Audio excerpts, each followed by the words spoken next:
behalf of IACC for the 21st Gala event. The theme for tonight's gala is the Indian Odyssey. We have an entertaining evening planned for you tonight, so sit back, relax, and enjoy the program. We will get started with today's program, which will start with National Anthem. Raghuram Subramanian, who is the son of IACC members Subramanian Vishwanathan and Dr. Anupama Subramanian, is a freshman attending Munster High School. One of his passions is singing, the other passion of his being basketball. Raghuram learns Carnatic music, and which is one of the classical Indian music form. And he learns under his guru, Sri Sridhar Raghunathan. And not only that, Raghuram is a member of the school choir.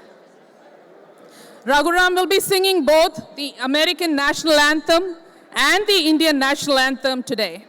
May I request all of you to kindly rise and stay standing until both the national anthems are rendered. Raghuram Subramanian. Let's rise for the national anthems.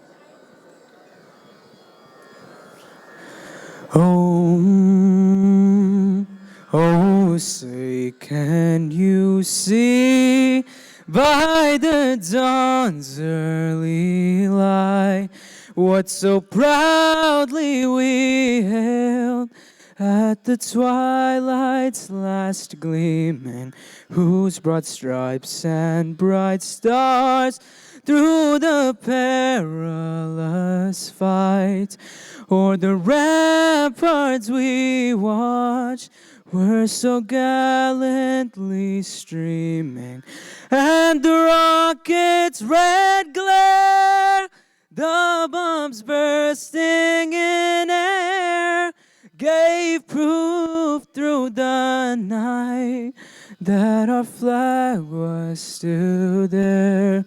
Oh, say, does that star-spangled banner yet wave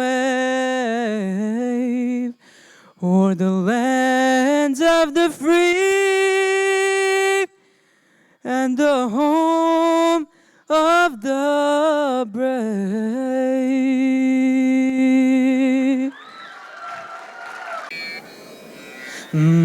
जनगण मन अधिनायक जय हे भारत भाग्य विधाता पंजाब सिंध गुजरात मराठा द्राविड उत्कल वंगा विंध्य हिमाचल यमुना गंगा उच्छल जलधि तरंगा तव शुभ नामे जागे तव शुभ आशीष मांगे गाहे तव जय गाथा जनगण मंगलदायक जय हे भारत भाग्य विधाता जय हे जय हे जय हे जय जय जय जय हे. Thank you. Thank you, Raghuram. Well, now that all of you are seated, I can see all of you. And what a lovely looking crowd of folks out here. Give yourself a big round of applause for being here tonight. The ladies all look lovely, and the men, of course, they're all handsome. It's such a good feeling standing up here looking at a crowd of lovely people. Next, we will have the invocation. We will be having an invocation song and a dance. Dr. Anuradha Divakaruni is a leading cardiologist who, along with her husband, Dr. Shashidhar Divakaruni, founded the Cardiac Care Consultants in Munster, Indiana, where they both practice. One of Dr. Anuradha Divakaruni's passion is singing, and she is an expert on the Indian classical music form called Carnatic music. Dr. Divakaruni has performed at several venues and events in and around Northwest Indiana and Chicago. She also devotes time to teaching music to others, and she works with the youth orchestra group called Northwest Indiana Rhythms, and a ladies group also. It is my pleasure to welcome Dr. Anuradha Divakaruni to the stage to render today's invocation.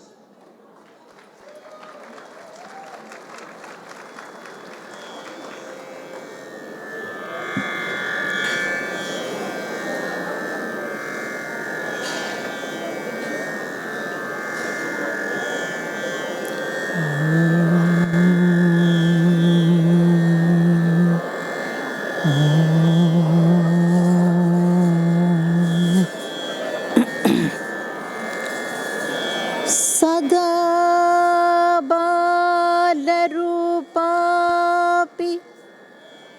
vignadri hantri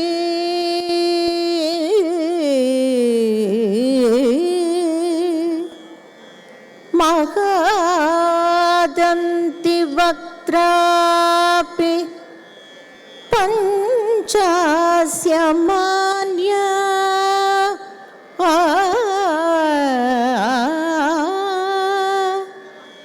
Vidhindradi-mrigya Ganesha Ganesha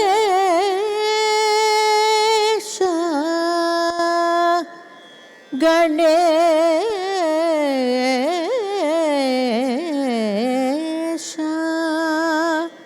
Abhidame vidhattam shriyam kapi kalyana murtihi.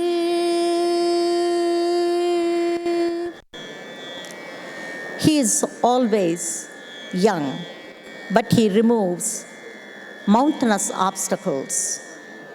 Though endowed with an elephant face, he is most dear to his father, Shiva. He is worshipped by all, and gods including Brahma and Indra. May such a benevolent God by the name of Ganesha bestow upon us a life of happiness and prosperity. Om.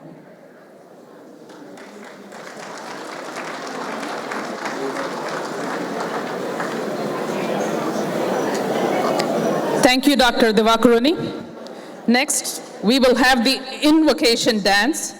This invocation dance is again on the Hindu god Ganesha.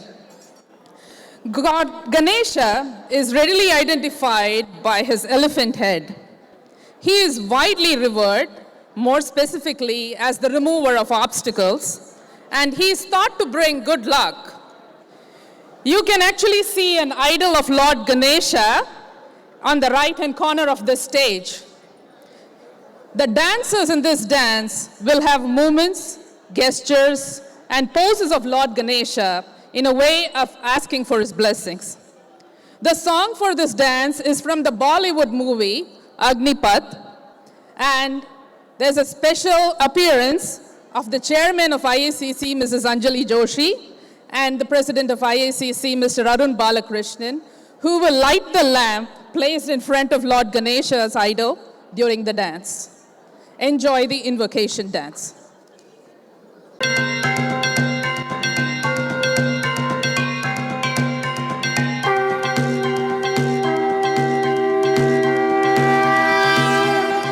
Deva Shri Ganesha, Deva Shri Ganesha, Deva Shri Ganesha, Deva Shri Ganesha, Deva Shri Ganesha, Deva Shri Ganesha, Deva Shri Ganesha, Deva Shri Ganesha, Deva Shri Ganesha, Deva Shri Ganesha, Deva Shri Ganesha, Deva Shri Ganesha.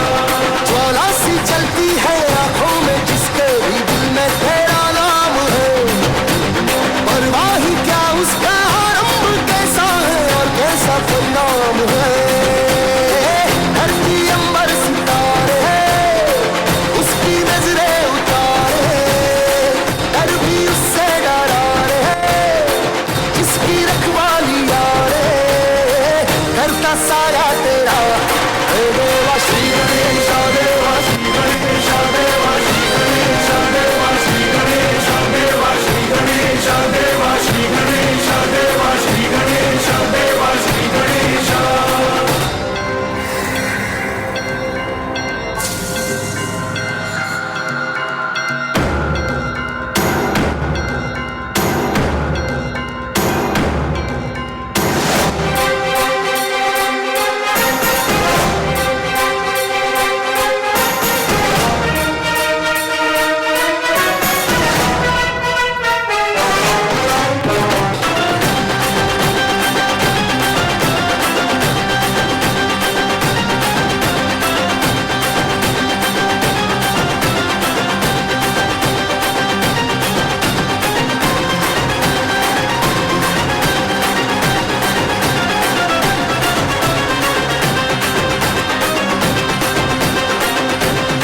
I hope you all enjoyed that fast beat number. The performers of the invocation dance are our very own IACC members, Hemapreeta Swaminathan, Aishwarya Parulekar, Rupal Patel, Meera Patel, Neha Agrawal, Ramya Ramaswamy, Chandana Vavilala, Charu Malik, and Rekha Kauhan. This dance was choreographed by Aishwarya Parulekar. Thank you, ladies, for the awesome performance, and thank you for the efforts in presenting to us this dance today. And a special thanks to the chairman and president of IACC for being part of the dance too. I think this is the first time that the president and the chairman have participated in an invocation dance, so we made history today.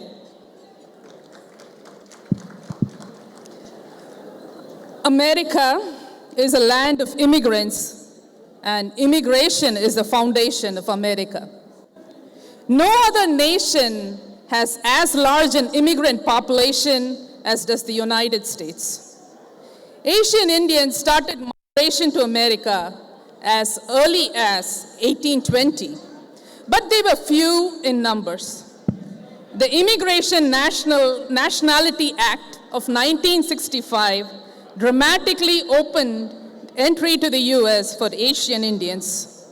Today, Indians represent the second largest US immigrant group. The 2.7 million Indian immigrants living in the United States as of 2023 make up 6% of the total foreign-born population, and their numbers continue to grow. Have you ever wondered what would have been in the suitcase of an imaginary, nameless, early Indian immigrant who came to the US? Did it contain a Ganesha idol? Was there a box of spices? Was there an LP of the indie film music? What would it have contained? I wonder. But believe me, this would be a good table conversation when you're having dinner today. Next, Mrs. Anjali Joshi is the current chairman of the trustee board of the Indian American Cultural Center. She is also one of the founding members. Previously, Anjali ji has held the roles of president of the executive board of IACC for the term 2012-13, and she has also been the temple chair of IACC from 2018 to 2019. She lives with her husband, Dr. Subhash Joshi, in Munster, Indiana. And now, may I request Mrs. Joshi to come up to the podium to deliver the chairman's address. Mrs. Joshi. Namaste and good evening. I'm Anjali Joshi, and I'm humbled to serve as the chairman of Board of Trustees of the Indian American Cultural Center. It is a privilege and a distinct pleasure to extend a warm welcome to the honored dignitaries and all the distinguished guests who have made a special effort to come on a Sunday evening and grace today's gala function. The Indian American Culture Center has been a non-profit organization since the inception in 2002, dedicated to foster, promote, and encourage goodwill and understanding through cross-cultural activities between different communities, while serving, fulfilling, preserving, and promoting the educational, religious, and cultural needs of the Indian community. It also provides a place of worship in our Bharatiya temple, a banquet hall for wedding and parties, and serves as a showcase for Indian arts, crafts, and food for the local community. Having migrated to this new homeland We, as Indian Americans in Northwest Indiana, are proud to be an integral part of the American community in various fields like healthcare, steel industry, corporate and educational institutions, hotel and motel industry, and various other small businesses. We are grateful to the local community for the graciousness in welcoming us and making us a part of them. According to our ancient Hindu tradition of Vasudhaiva Kutumbakam, which means the world is one family, we believe in coming together to serve the needy and not so fortunate in our community.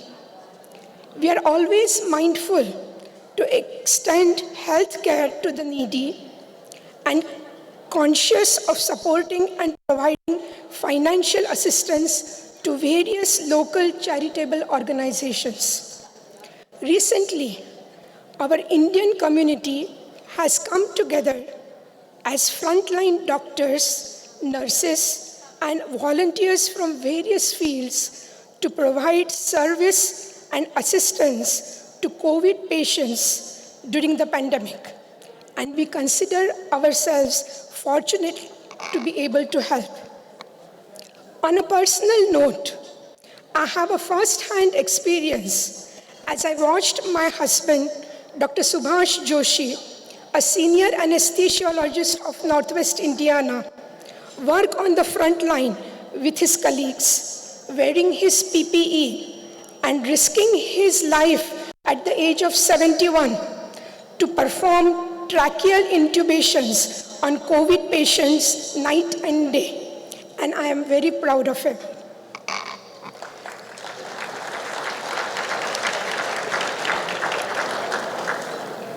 We are honored to present to you this evening an exquisite program consisting of dance performances by Meher Dance Company of Chicago, an invocation dance by our own IACC members which you just witnessed, a keynote address by Special Honoree Dr. Vivek Lal, CEO of General Atomics Corporation, a video presentation on the 75th anniversary of India's independence, and authentic Indian cuisine topped with an icing of cordial company of friends and colleagues. I would like to express my sincere gratitude to our Northwest Indiana hospitals, universities, businesses, and individuals for their gracious support to our center in helping it to grow, flourish, and be a stronger institution. My deep appreciation and kudos to the President, Mr. Arun Balakrishnan, members of the Trustee Board, members of the Executive Board, and all the selfless and dedicated volunteers for giving their time, money, and talent for the past 3 months to put together tonight's gala event. And of course, my function as a chairman would not be complete without mentioning my husband, Dr. Subhash Joshi's role in it. His confidence in me, his steady backing, constant support, and his endurance and patience while I take care of my responsibilities as a chairman is remarkable, and I thank him dearly. And now, please relax, enjoy the evening, and join us in the journey of Indian Odyssey as we walk you through India's global progress in 75 years after independence. Thank you, and namaste.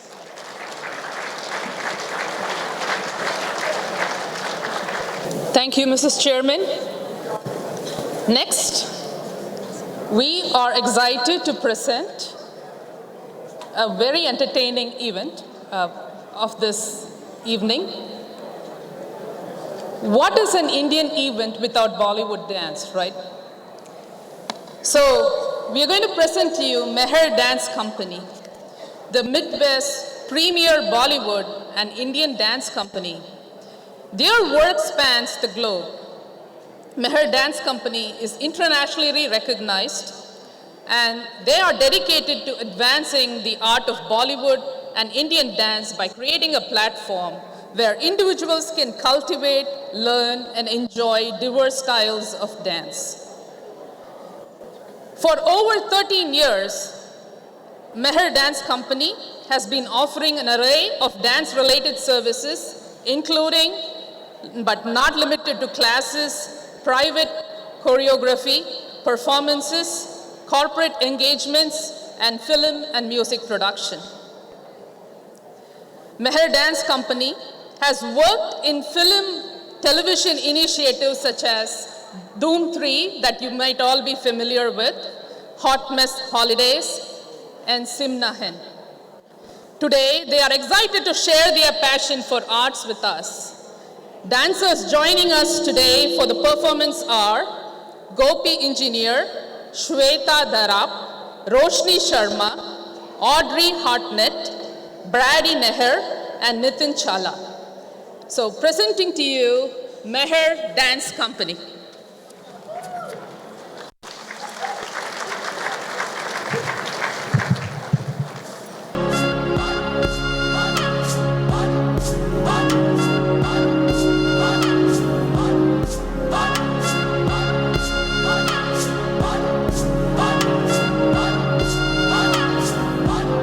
ये जो देश है तेरा, स्वदेश है तेरा, तुझे है पुकारा।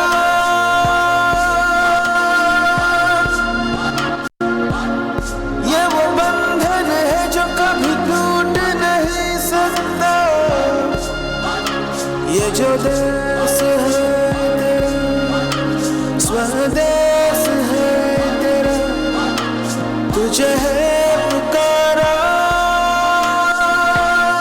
ये वो बंधन है जो कभी टूट नहीं सकता।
Original and better than our right. Dreams set, I'm ready. Roll it back, we shall and shake 'em. Hey now, hey now. Everybody put your hands up. Hey now, hey now, hey now. Everybody put your hands right over. उसकी आँखों में बातें, बातों में जादू।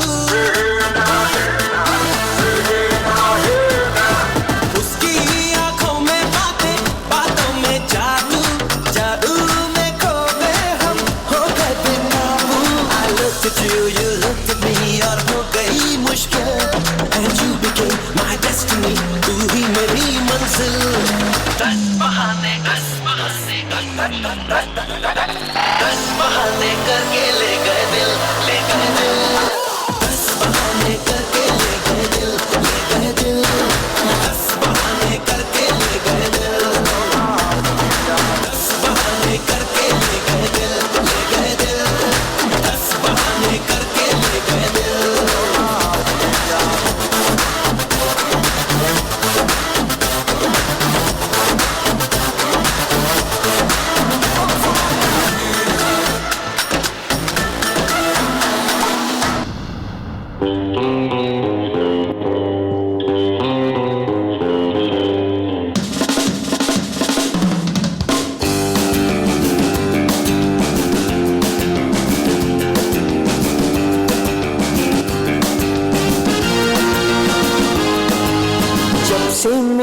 दिल को उफ तुझ पे मरना आ गया सबको चेहरे पढ़ना आ गया सबको इस शहर में चेहरे पढ़ना आ गया जब से मेरे दिल को तुझ पे मरना आ गया तो आ भी जा ना नजर चुरा ये समाना भी देखे जरा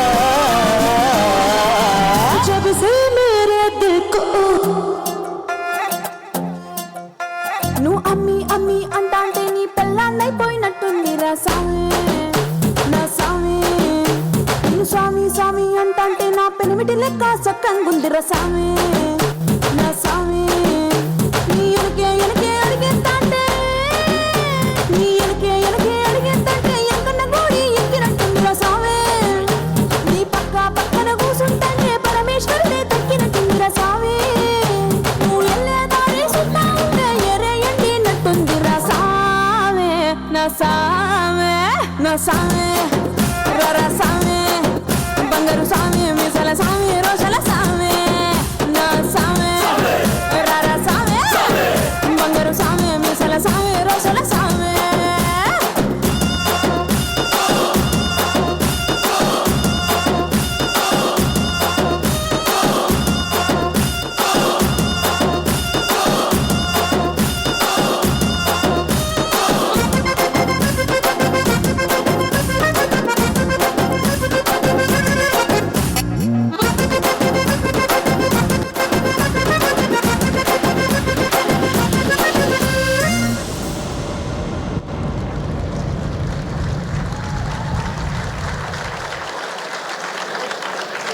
Wasn't that an awesome performance? So Meher Dance Company will be back again on stage for part 2, that is after dinner. So if you did enjoy the first part of Meher Dance, then please do stay back after dinner to watch part 2 of it. Dr. Ramakrishnan Unni is a leading urologist and is a founding member of IACC. He lives with his wife, Mrs. Sarla Unni, in Crown Point, and he will be leading the next portion of this evening's event, during which we will honor and recognize the dignitaries present here tonight. May I now request Dr. Unni to kindly come up to the podium to acknowledge and recognize the dignitaries.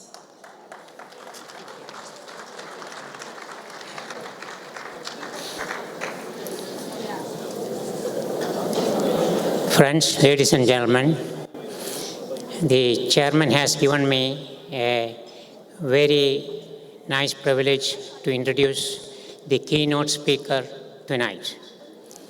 He is a highly accomplished individual, and his name is Dr. Vivek Lal. He is the CEO of General Atomic Global Corporation, which is a division of General Dynamics based in San Diego. Dr. Vivek Lal was born in Jakarta, Indonesia. Then he had excellent education both in Canada and in United States. He took his bachelor's degree from Carleton University in Canada, and then he came to United States and he did his master's in aeronautical engineering in Florida, in Embry-Riddle University. After finishing that, he took his PhD from Wichita State University in Kansas, and then he took an MBA from Seattle, Washington. Now, after this excellent education, he served in very senior positions. First as Vice President in Lockheed Martin, which, as you know, is the largest defense contractor.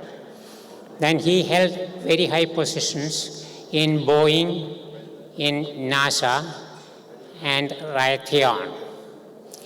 And he also has been an advisor for many corporations, which includes the University of San Diego and also the International Advisory Board of U.S. Chamber of Commerce. He is also an advisor to the United States Transportation Department, which includes FAA as well. He also is a member of both U.S.-Japanese Business Council and U.S.-India Business Council. Now, with all these credentials to him, naturally he was being honored by both United States and other governments. And he has been given the title, the Nobel Sir, for his outstanding achievement in aerospace science. He also has been designated as an ambassador for the states of Arkansas and Kentucky. He also is the past president of the Mathematical Association of America.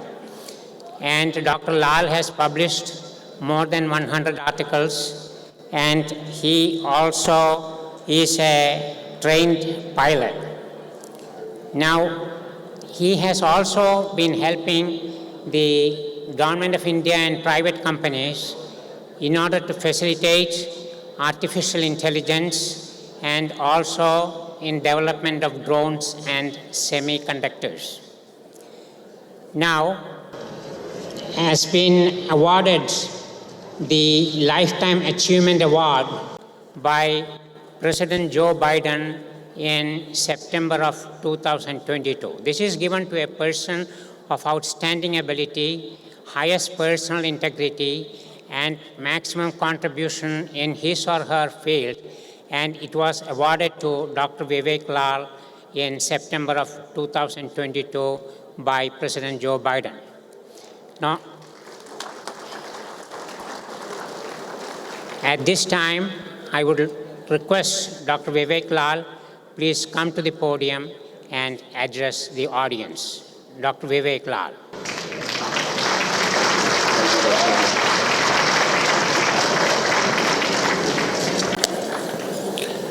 Thank you so much, Dr. Oni, for that very generous introduction. Dr. Bharat Barai, Dr. Panna Barai, Consul General Somnath Ghosh, Congressman Mervyn, Indian American Cultural Center leadership, ladies and gentlemen, it's an honor and privilege to be here with you on this important event and occasion. I would like to share a few comments on US and India and the strong collaboration and the collaboration going forward that I see from a technological perspective. It is indeed a shared progress between both the countries. India has made major progress in a number of advanced technology fields and continues to broaden its technological base in order to remain a leader in the Indo-Pacific region.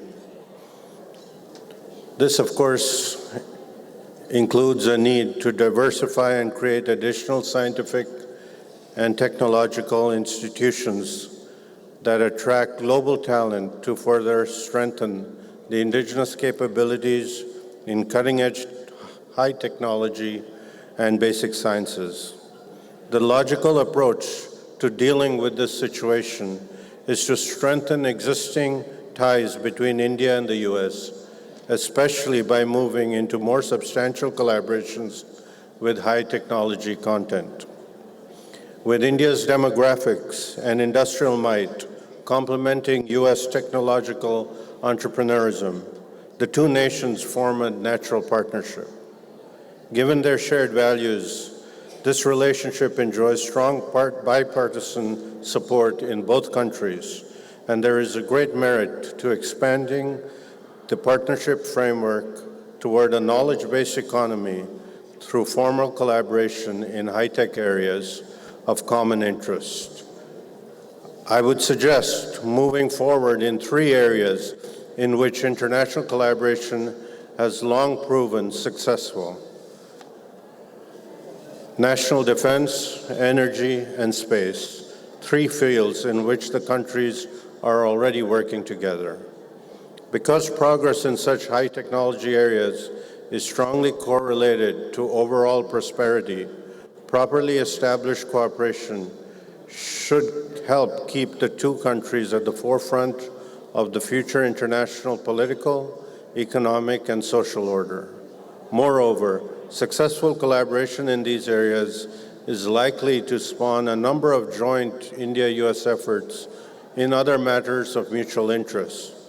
For example, health, and I know there are many doctors in the audience today, education, information technology, and climate change. Defense, of course, has emerged as a major pillar of the Indo-US strategic partnership, with progress in defense trade, joint exercises, personnel exchanges, maritime security, and counter-piracy measures. The aggregate worth of India's defense-related acquisitions from the United States exceeds $20 billion. In June 2016, the U.S. recognized India as a major defense partner to facilitate technology sharing to a level commensurate with that of top allies and partners. Commensurate with this designation, in 2018, India was elevated to the Strategic Trade Authorization Tier 1 status, which allows India to receive license-free access to a wide range of military and dual-use technologies regulated by the Department of Commerce. The U.S. and India continue to enhance peacekeeping collaboration with Indo-Pacific partners. Military exercises enhance U.S.-India relations and help create a more stable and secure Indo-Pacific region. The two countries have also inked key defense and security pacts over the last several years, including LAMOA, COMCASA, and BECA. Taken together, these long-established ties and new forward-looking pacts establish the framework needed to push ahead with extensive collaboration on a number of high-tech defense activities of mutual interest of both the nations. Existing trade agreements cover many time-tested military systems, but attention is called to two quite modern systems recently brought into service by the U.S. that have lasting value to the defense of India. The first of these is unmanned aerial systems, the preferred mechanism for acquiring situational awareness over large hostile areas along long borders. The second is aircraft carriers, an important class of assets for a country with an ocean boundary thousands of miles long. Involvement in the technologies that constitute the essence of these systems will advance the high-tech aspirations of the Indian economy as well as strengthen the military posture of the country. The quest for energy independence has animated both India and U.S. policies. Both countries want to avoid the entanglements that come from over-reliance on countries with fundamentally different set of values. India has had to meet the rapidly increasing energy demands of a growing population and an even more rapidly growing set of industrial demands, while the U.S. is increasingly influenced by the need to address the adverse effects on the climate of the burning of fossil fuels. It is clearly in the interest of both countries to help commercialize energy sources that meet their long-term needs. Accomplishing this jointly would be of further benefit. Three areas of cooperation are suggested with differing timescales for implementation. One, of course, that we've all heard is renewable resources in the near term. The second I would submit is nuclear fission in the intermediate term. And finally, nuclear fusion in the longer term. Because none of these approaches make use of fossil fuels, they're broadly all classified here as green. It is well worth noting that renewables as well as fusion fields are unconstrained in technology transfer, while fission is governed by a number of treaty constraints. Fortunately, India and the U.S. have developed a favored nation status through the approval of an Indo-US nuclear deal in 2005, followed by a US-India 123 agreement and the subsidiary agreement on reprocessing. India is poised to greatly expand the share of civil nuclear power in its energy mix, and the US nuclear industry is hopeful to taking part in India's future nuclear energy programs. Of course, on renewables, as I discussed, there's a lot of effort going into solar, wind, and other areas of mutual cooperation. The final area I'd like to touch on is space. The US is a pioneer in advancing and implementing space technology. Building on the successes of its satellite and moon exploration programs, India is now joining the ranks of the world leaders in this area. Moreover, there is a strong history of collaboration between NASA, where I started my career, and the Indian Space Research Organization, which forms a firm foundation for pursuing future collaboration with greater high-tech content. There are several paths for such collaboration, but in particular, I'd like to mention Earth monitoring and long-term manned missions. Earth monitoring efforts in support of data gathering for climate change are already underway in the form of the NASA ISRO Synthetic Aperture Radar program, scheduled for launch in the coming months. This device can track short-term and long-term changes in glaciers and soil moisture, as well as monitor flood conditions. As worldwide concern about global warming grows, there will be an increasing need for additional satellites to quantify a host of effects on the Earth's surface. India and US form an especially strong team to take the lead in this area because of expertise in launch and instrumentation technology. Developing space-qualified instruments has been a boon to US universities and has helped energize young scientists and engineers around the future of space innovation. The same pattern is happening in India. Investment in R&D is only one aspect of an effective portfolio of policies to foster innovation spanning regulatory, taxation, and immigration matters, as well as fiscal allocations. It underscores the need for continued and enhanced active involvement by government in nurturing science and technology-based innovation in the public and private sector, and thereby also increasing employment in relatively well-paid high-tech industries in the country. Strengthening these assets is wise public policy that will stimulate economic growth and contribute broadly to national prosperity in the coming years. No one country, I'll submit to you, has a lock on the best ideas.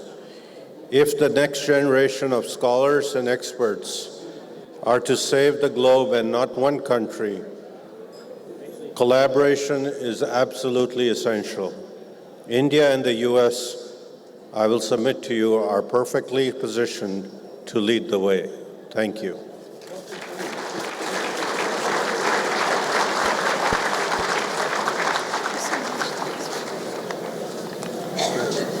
Please come here, sir. It was an absolute privilege to listen to Dr. Lal, and we would now like to honor him with a plaque and a shawl.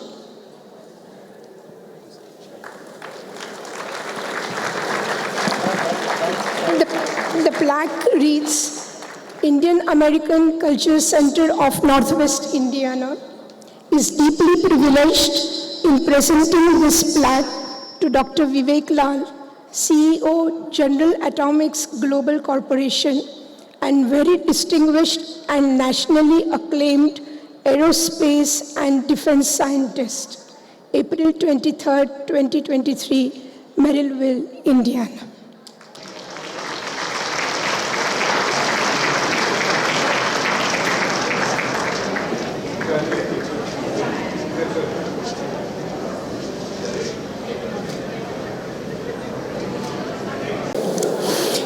At this time, I would like to request our Consul General from Chicago, Mr. Somnath Ghosh, to come to the podium. Mr. Somnath Ghosh is our Consul General in Chicago, which also has jurisdiction of 9 Midwestern states. He also is trained in the prestigious Indian Institute of Technology from Kanpur. Many of you who have listened to the 60 Minutes a few years ago would have seen that these IITs in India are the toughest schools to graduate from.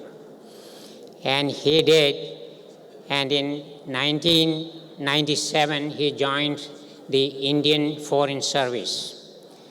He also has been in Moscow, Brussels, and Central Asia. He was an Assistant High Commissioner in Bangladesh. He also has served as an ambassador to Mongolia and Tajikistan. It is my pleasure to request Mr. Somnath Ghosh to come and address the audience. Mr. Ghosh.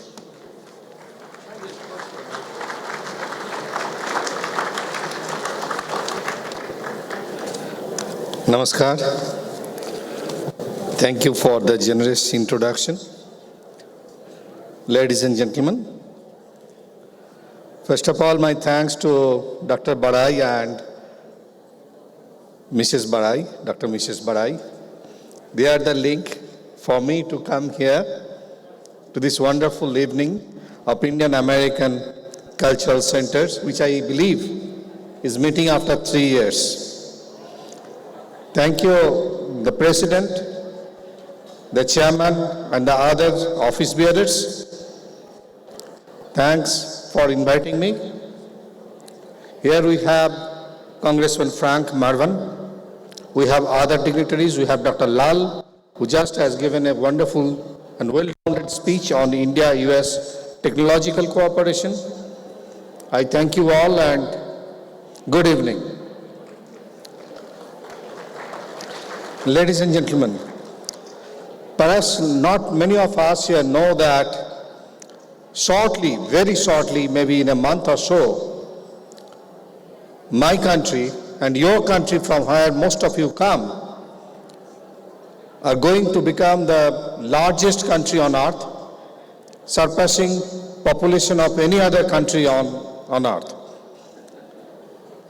We will be the largest, not only the largest country, but the largest democracy. That's where the importance is. This is the first time in global history the largest political entity on earth will be a democratic country, will be a free country.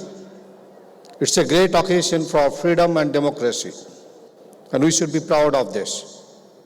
And this is not only a big and great time for democracy and freedom, but also the fact that this is a country which by far, at least in next 40 years, will be the youngest country on earth among the larger one.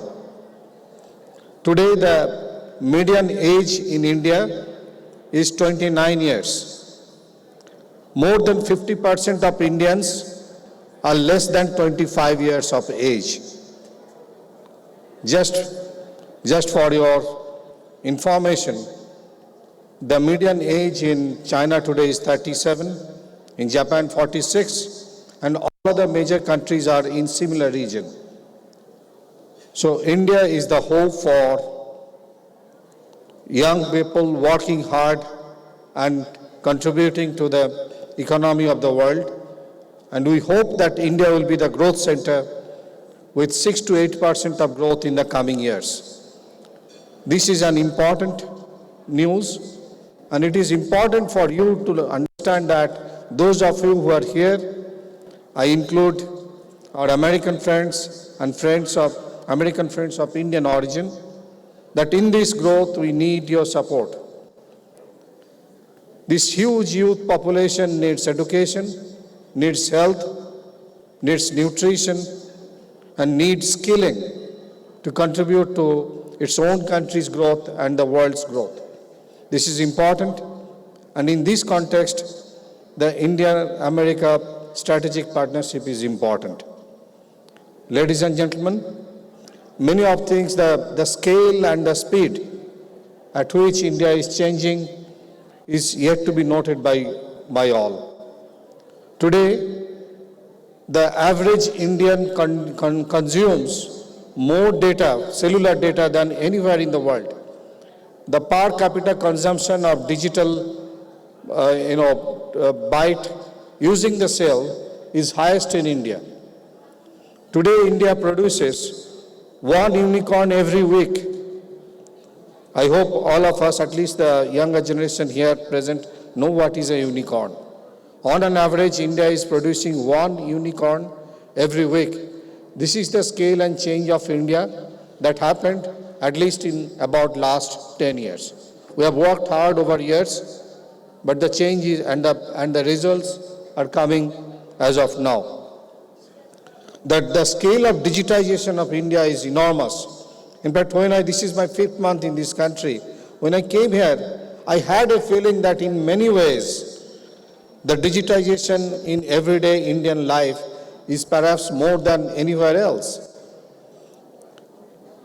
One example I'll give you, the instantaneous money transfer using anybody, using cellular data, using, of course, internet enabled. The instant money transfer, the cases of number of money transfer in India is more than USA and China together. That's how India is changing. Even the smallest in India has now got access to internet, and there is an aspiration in India for a change. And in this, we need your support. India is going for decarbonization. Dr. Lal has given you a nice outline how this can happen through partnership. Today, India's 42% of energy requirement comes from renewables. We have determined that by 2070, we'll be carbon neutral. And we are very steady on its path. There is a huge opportunity for green energy in India. And in this context, I must say, when I travel from Chicago to Indianapolis, when I see the great windmills, it gladdens my heart. This is where we should collaborate, cooperate. There is huge lot of green energy initiatives within USA, within India, and there is a lot of cooperation in this respect. Ladies and gentlemen, as I told, in the next 10 years, at least 1/5 of global growth is expected to come from India. India will retain a steady growth rate of 6 to 8% with low rate of inflation, and that is a good news for not only India but also people who are interested in business, who are interested in investment, who are interested to explore new places. Today, India's total GDP in dollar term is less than 4 trillion. By 2031, it will reach nearly 7.5 trillion. What we are talking of doubling, and all this growth every year, and all this demand for services and the goods has to be met, and this cannot be done India alone. And we need American business, American investment, American technological collaboration in our journey to development. India achieved independence in 1947, and we have already crossed the 75th year. And that's what we are going through that Azadi Ka Amrit Mahotsav. This is a celebration of our independence. But more than that, we aspire to become a developed country by 2047. And in these next 25 years, which we called Amrit Kal, we need to grow. We need to grow at a steady rate, at a robust rate. We need to innovate, and we need to collaborate with all other democracies and friendly countries, and to hold high the standard of democracy, and freedom. In this context, India-USA strategic partnership is most critical, and in this, we need you. Thank you. Thank you once again, Indian American Cultural Center. I wish you all the best.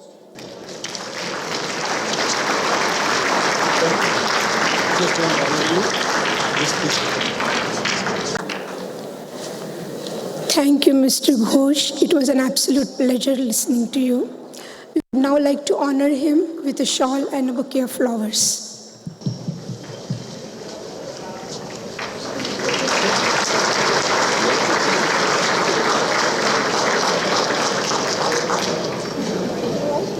Before we can bring back Dr. Rooney, I kindly request you to keep the noise levels down as the speakers are speaking here. We really would appreciate it. Thank you so much. Okay, my next job is to introduce a person who needs no introduction. And he's our Congressman, Frank Merwin. He represents, as you know, the 1st District in Indiana. And we have been very fortunate in the 1st District to have strong leaders. I remember when I came in 1974, Adam Benjamin was our representative. And then we had a long term with our friend Pete Wisklowski. And now we have Frank Merwin, who is a friend of Indian Americans, and Indian Americans are good friend of his, which he knows very well. Frank Merwin is a member of the House Committee in Education, Workforce, and VA Affairs. Since Northwest Indiana has a lot of steel production, he is also the Vice Chairman of Congressional Steel Caucus. He had been a North Township trustee for 15 years, and I request Frank to come and address the audience.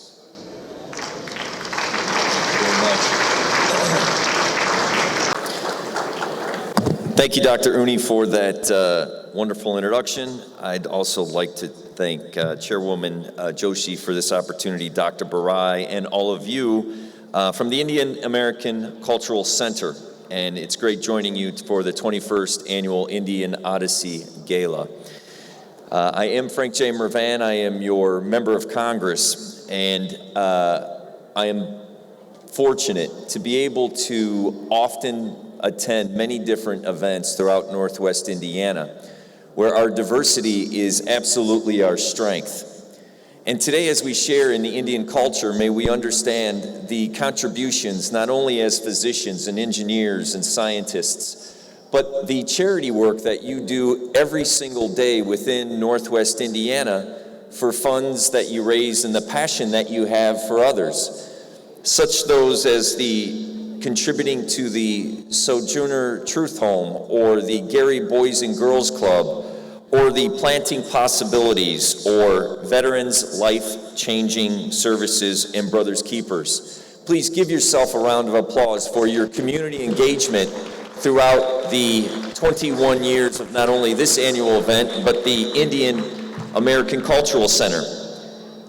I am honored to be here today in Cherville, Indiana, and as your member of Congress, we work extremely hard to be able to deliver for the economy of Northwest Indiana.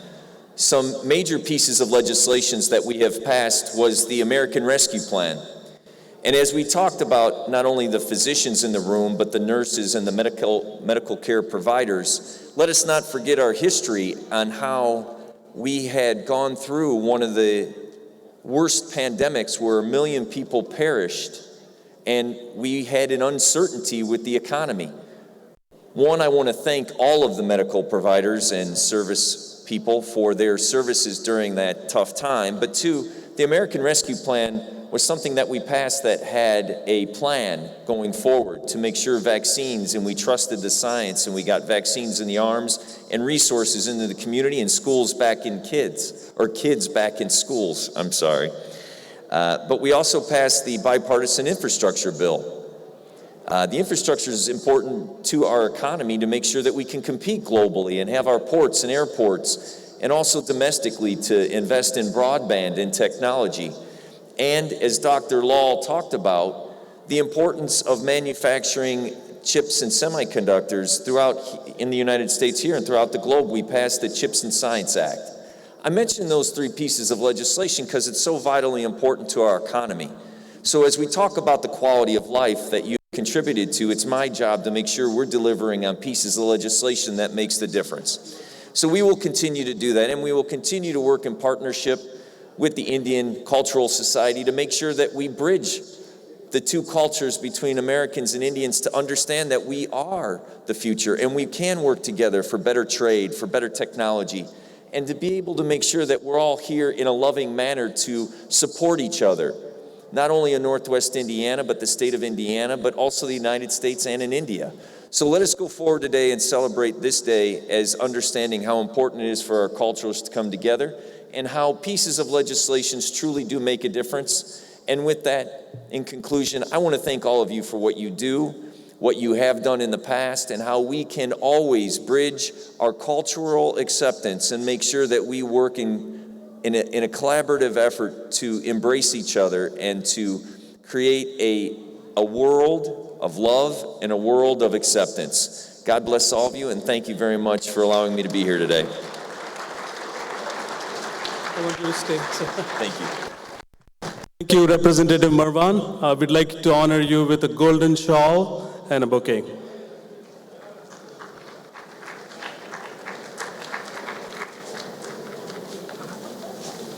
Thank you.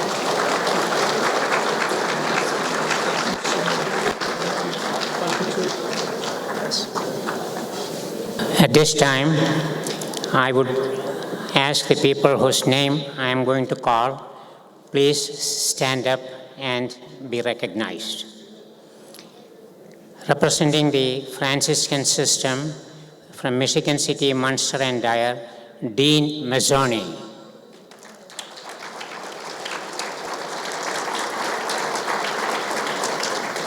And representing the Crown Point Franciscan Alliance, Dr. McCormick.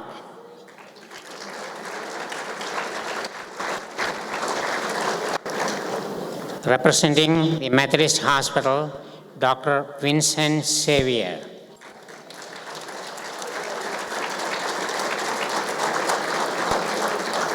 And CEO of Pinnacle Hospital, Haroon Ansari.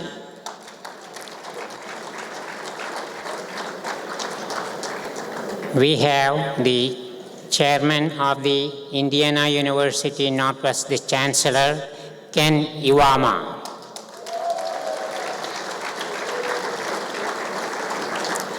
The Chancellor of Purdue Northwest, Thomas Keown.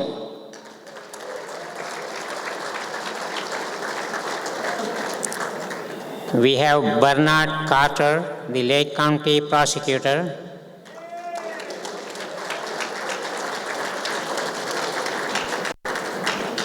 And Lake County Sheriff Oscar Martinez.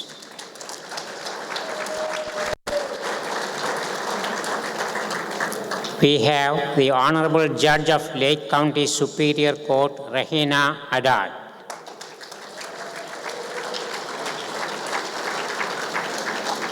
At this time, the Indo-American Community Center would like to express sincere gratitude and appreciation for the support from Community Hospital System, Methodist Hospital System, Vibra Hospital System, Franciscan Alliance, Northwest Health, Pinnacle Hospital, and a Biomed.